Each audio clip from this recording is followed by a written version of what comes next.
Hello. Hindi साहित्य के सबसे पुराने पॉडकास्ट बोलती कहानियां में एक बार फिर आपका स्वागत है। आज हम आपके लिए लेकर आए हैं शकुंतला ब्रजमोहन की कहानी एक जगमगाती नई सुबह। संज्ञा टंडन की आवाज में।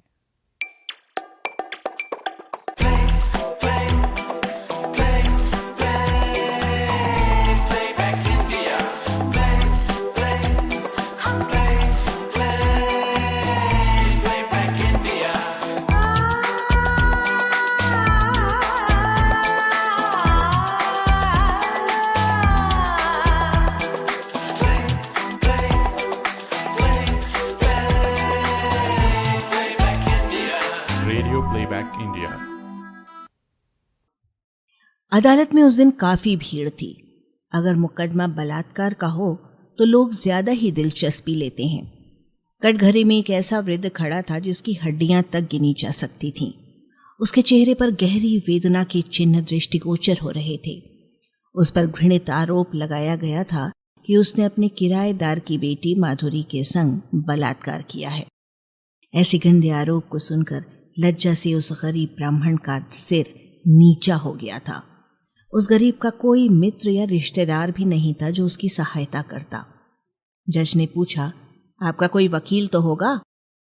वृद्ध ने गर्दन हिलाकर ना का संकेत दिया। अब तक उसकी गर्दन झुकी हुई थी। दूसरी तरफ उसका किराएदार, जो काफी तगड़ा तथा शक्ल से गुंडा सा लग रहा था, व्यंग से वृद्ध की तरफ देखकर मुस्कुरा रहा था। उसके पास ही उसकी जवान तथा अद्वितीय सुंदरी बेटी दया की दृष्टि से वृद्ध को निहार रही थी। जब कभी उसकी दृष्टि पिता से मिल जाती तो दहशत के मारे वो कांप उठती। लगता था पिता से बहुत डरती थी वो। सरकारी वकील ने वृद्ध से पूछा, क्या आपने इस लड़की के संग, जो आपकी बेटी के बराबर है, ये बर्बर व्यवहार किया है? वृद्ध की आंखों से आंसू बहने लगे और बोला, सरकार, मेरे ऊपर ये झूठा इल्जाम लगाया गया है। ये लड़की तो मेरे लिए बेटी के समान है। इल्जाम तो मुझे इन पर लगाना चाहिए था। मेरी बेटी के संग जो इन्होंने बलात्कार किया है, उसे मैंने इसलिए भी अभी तक नहीं बताया कि एक तो मेरी बेटी का भविष्य बिगड़ जाता है, दूसरी ओर इन्होंने धमकी दी कि ये मेरी हत्या करवा देंगे। ये उल्टा मुझ पर बलात्कार का आरोप लगा रहे हैं। ये कहकर वो वृद्ध बच्चों के समान सिसकते हुए कहने लगा, जज साहब, मैं मरने से नहीं डरता, पर इस प्रकार का कलंक लेकर मैं नहीं मरना चाहता। मैं एक गरीब ब्राह्मण हूँ। कथा वगैरह कहकर अपना तथा अपनी बेटी रजनी का पेट पालता हूँ। वर्षों पहले जब जमीन बहुत सस्ती थी, मैंने कौड़ी कौड़ी जोड़कर ये 3 कमरों का मकान बनवाया। मेरे अमीर यजमानों ने भी मेरी कुछ सहायता की। जब से महंगाई बढ़ी है और यजमानों के यहाँ से भी बहुत कम मिलने लगा, तब हार कर मैंने एक कमरा अपने लिए रखकर 2 कमरों को किराए पर चढ़ाने का निश्चय किया। मैं किसी गृहस्थ बाल बच्चे वाले आदमी को रखना चाहता था ताकि मेरी बेटी को किसी प्रकार का खतरा ना हो। ये रमाकांत मेरे पास आए और कहने लगे, मैं शहर में नया आया हूँ, मकान किराए पर नहीं मिल रहा है, मैं अपने कुटुंब के साथ इन 2 कमरों में रहना चाहता हूँ।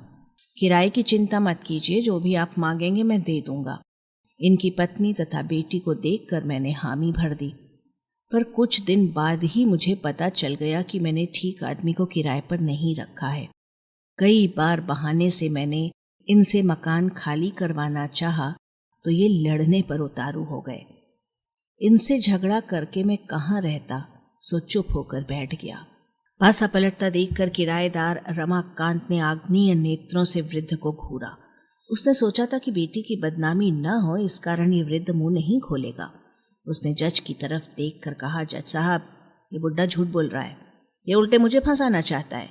मेरी बेटी माधुरी इस बदमाश की कलई खोल कर रख देगी।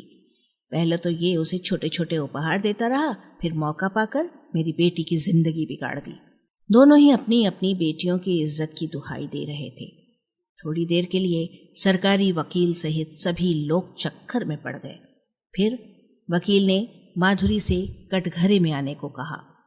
माधुरी ने जैसे ही कटघरे में प्रवेश किया, उसका सोने जैसा दमकता रंग, बड़ी बड़ी तीखी पलकों से ढकी गहरी काली आंखें, घने काले केश और गुलाबी अधर पर छाई वीरानी ने लोगों का ध्यान आकर्षित कर लिया।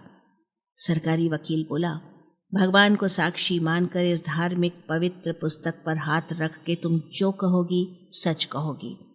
इस वृद्ध की तरफ देखो, ये तुम्हारे पिता से भी बड़ी उम्र का है, बल्कि तुम्हारे दादा के समान है।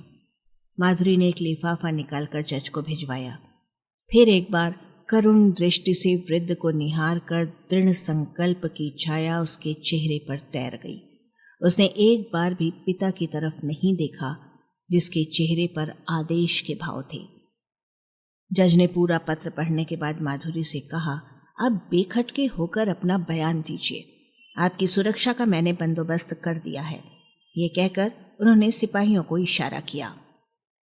माधुरी ने कहना शुरू किया, जज साहब, जिसका पिता इतना नीच हो, उसकी बेटी तो मैं हो ही नहीं सकती। वैसे भी क्या शक्ल सूरत से ये मेरा पिता लगता है। मुझे एक धुंधली सी याद आती है, मैं बहुत छोटी थी तब कुंभ के मेले में अपनी माँ से बिछुड़ गई। यह आदमी मुझे बहला फुसला कर ये कहकर अपने घर ले आया कि ये मुझे मेरे माता पिता के पास पहुंचा देगा, पर वो दिन कभी नहीं आया। एक दिन एक औरत को लाया और बोला, ये तेरी माँ है और मैं तेरा पिता हूँ।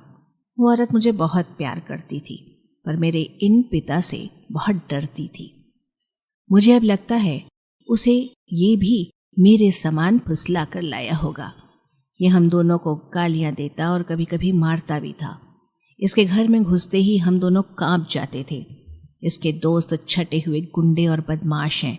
किसी की हत्या करना इनका मामूली काम है। हम दोनों पर कड़ी निगरानी रखी जाती थी। हम घर से बाहर पैर नहीं निकाल सकते थे। एक बार हम माँ बेटी ने भागने की कोशिश की तो इसने हमें बुरी तरह मारा। इसके बाद हम पर कड़ी चौकसी रखी गई। मेरी माँ से इसने पेशा करवाना शुरू किया।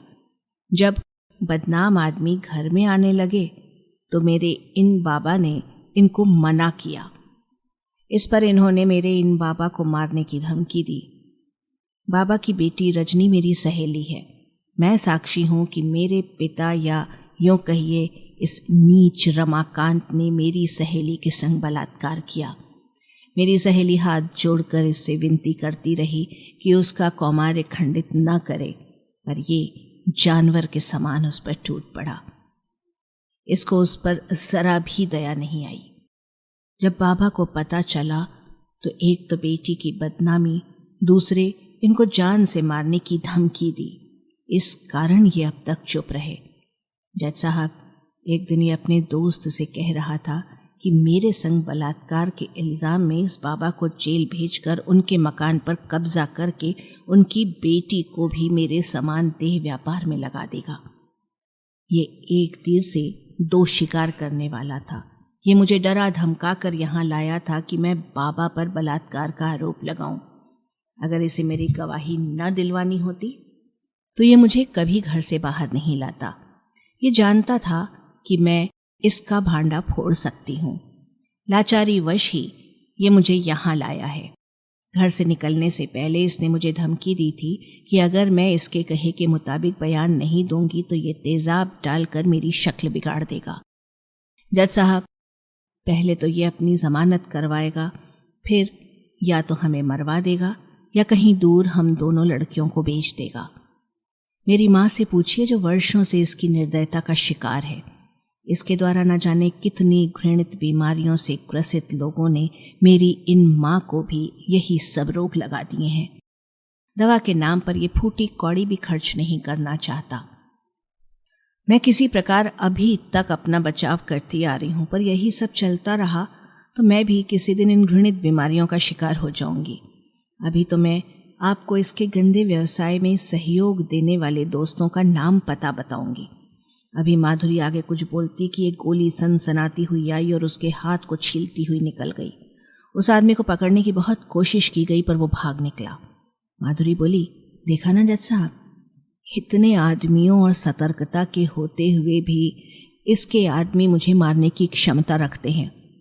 मुझे अपने इस कलंकित जीवन से अब मोह नहीं रहा है। पर बाबा निर्दोष हैं, उनको छोड़ दीजिए। अगर बाबा को सजा हो गई तो मेरी छोटी बहन रजनी का क्या होगा? आज मैं रमाकांत के चंगुल से निकल भी जाऊं तो क्या गर्व से अपने माता पिता से कह सकती हूं कि मैं तुम्हारी बेटी हूं? आज भी मैं अपनी माँ को पहचान लूंगी, पर क्या समाज के डर से वे मुझे अपने घर में सम्मान देंगी?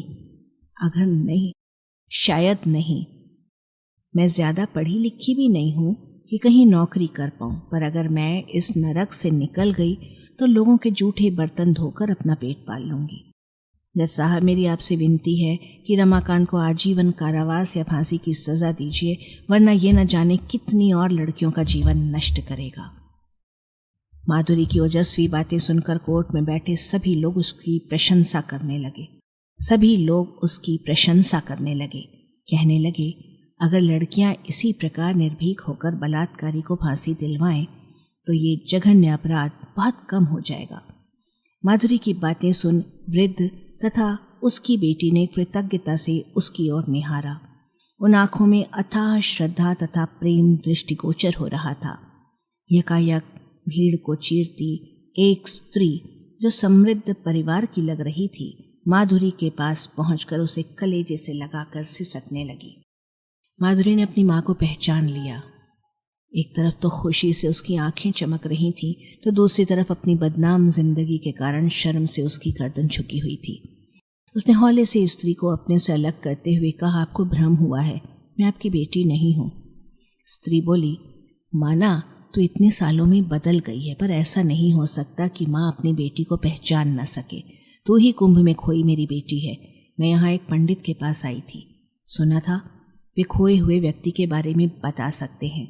मैं अपनी सहेली के संग अदालत आई हूँ। इनका कोई दूर का रिश्तेदार बलात्कार के केस में पकड़ा गया है। ये वृद्ध इनके रिश्तेदार हैं। इनको आश्चर्य हुआ कि सात्विक प्रवृत्ति के ये वृद्ध इतना घृणित कार्य कर ही नहीं सकते। ये बयान देने ही ये आ रही थी। मुझसे भी चलने को कहा। मैं राजी हो गई, वरना यहाँ आने की मुझे जरूरत ही क्या थी। जज के सम्मुख तुम्हारा बयान सुनने के बाद मैं समझ गई कि तुम मेरी बेटी हो। तुम्हारे पिता की एक जरूरी मीटिंग थी, इस कारण मैं अकेले आई हूँ। तुम्हें पाकर तुम्हारे पिता कितने खुश होंगे, ये तो तुमको पहुंचने पर स्वयं ही पता चल जाएगा। तुम्हारी निर्भीकता और निष्कपट स्वभाव देखकर मेरी सहेली बहुत खुश है। तुम्हारे कारण ही उसके रिश्तेदार इस वृद्ध को इस घृणित कलंक से मुक्ति मिल जाएगी। माधुरी ने अश्रुपूरित नेत्रों से माँ की तरफ देखते हुए कहा, माँ, क्या तुम समाज से लड़ पाओगी? मेरी कलंक गाथा सुनकर क्या तुम्हारा मस्तक लज्जा से नहीं झुक जाएगा? नहीं माँ, तुम्हारा मस्तक मैं नीचा नहीं होने दूंगी। मैं मेहनत मजदूरी करके पेट पाल लूंगी, पर तुम पर आंच नहीं आने दूंगी। माँ की सहेली ने स्नेह से माधुरी की तरफ देखते हुए कहा, बेटी, तूने जानबूझकर तो ये पाप किया नहीं है। तुझसे जबरदस्ती खराब काम करवाए गए हैं, इसमें तेरा दोष नहीं है। आज इस समाज के ठेकेदारों के सम्मुख में छाती ठोक कर तुझे अपनी बहू अंगीकार करती हूँ। दूर खड़ा उसका बेटा माँ की पसंद पर मुस्कुरा उठा। माधुरी की आंखें खुशी से झिलमिला उठी। उसने श्रद्धा से सास की तरफ देखते हुए उनके चरण स्पर्श किए। सास ने उसे कलेजे से लगाकर उसका माथा चूमकर कहा, बेटी, आज से तुम एक नए जीवन में प्रवेश कर रही हो। एक जगमगाती सुबह तुम्हारा इंतजार कर रही है। जज ने एक प्रशंसा भरी दृष्टि से उस स्त्री की तरफ देखते हुए कहा, आज भी हमारे भारत में ऐसी महान हस्तियां हैं। मैं इन महिला के उच्च विचारों से अभिभूत हो गया हूँ। इन्होंने समाज के सड़े गले संस्कारों को लात मारकर स्त्री जाति का मस्तक ऊंचा किया है। इन जैसी निर्भीक स्त्रियां अगर समाज में होने लगे तो समाज का कल्याण होना निश्चित है। मैं इन वृद्ध को सम्मान सहित रिहा करता हूँ। फिर उन्होंने घृणा से रमाकांत की तरफ देखते हुए कहा, इनको आजन्म कारावास का दंड देता हूँ तथा इनकी संपत्ति का आधा भाग मैं इन महिला को देता हूँ जिन्हें ये धोखे से भगा कर लाए हैं। तालियों की ध्वनि से पूरी अदालत गुंजारित हो उठी। माधुरी की माँ ने श्रद्धा तथा कुशलता से अपनी सहेली की तरफ देखा। खुशी से उनकी आंखें भर आईं।